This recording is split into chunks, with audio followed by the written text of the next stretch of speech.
TNI dituduh, TNI lumpuh, Prabowo jatuh oleh Dr. Anton Permana dari Tanhana Dharma Mangrava Institute.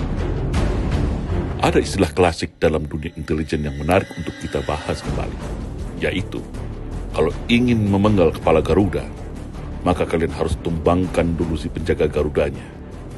Siapa penjaga Garudanya? Jawabannya adalah TNI, Tentara Nasional Indonesia. Saudara-saudariku dimanapun berada, potret demo yang terjadi akhir Agustus kemarin menyiratkan banyak makna kepada konstelasi politik negara kita hari ini, di mana sebuah demo yang awalnya tulus menyuarakan aspirasi jeritan hati rakyat, tiba-tiba berubah menjadi rusuh merusak wajah demo menjadi bias dan lari dari substansi sebenarnya.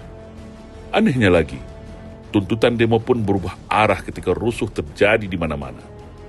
Demo yang awalnya menuntut adili Jokowi dan makzulkan Gibran, berubah menjadi DPR dibubarkan.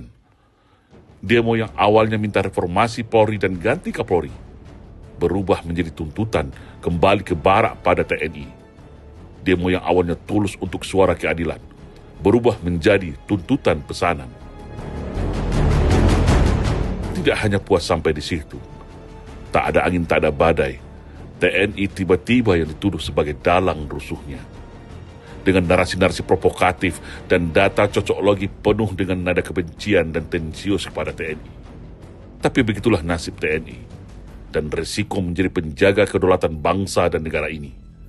Akan selalu menjadi sasaran kebencian apabila ada agenda kepentingan yang terganggu dari sebuah kelompok yang ingin menguasai negara ini. Baik itu dari pihak luar maupun dari dalam negeri itu sendiri.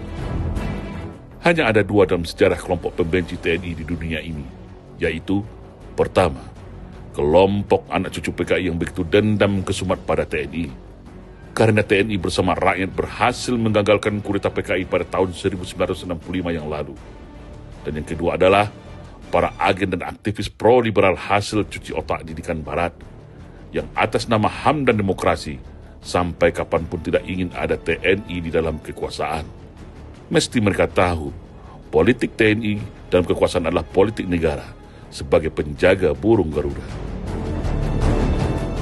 Begitu juga dengan pemerintahan Prabowo Subianto hari ini yang notabene adalah mantan prajurit terbaik TNI.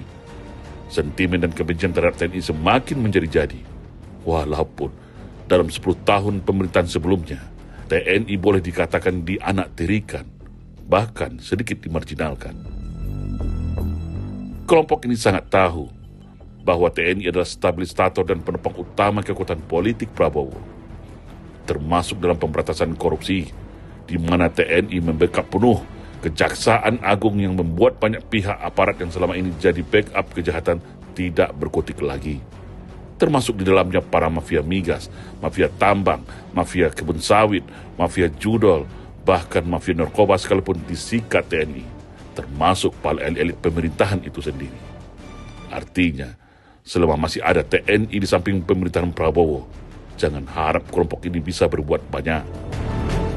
Jadi cara satu-satunya untuk bisa kembali mengendalikan, bahkan kalau ingin menjatuhkan pemerintahan Prabowo secepatnya adalah singkirkan TNI jauh-jauh dari kekuasaan, atau minimal buat TNI lumpuh atas nama tuntutan rakyat.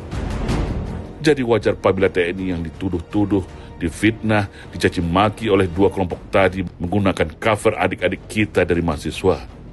Karena targetnya sudah jelas, bagaimana mendiskreditkan TNI, menyudutkan TNI, membuat framing negatif pada TNI, hingga moral TNI jatuh, lumpuh, dan kembali ditendang keluar dari pusaran kekuasaan.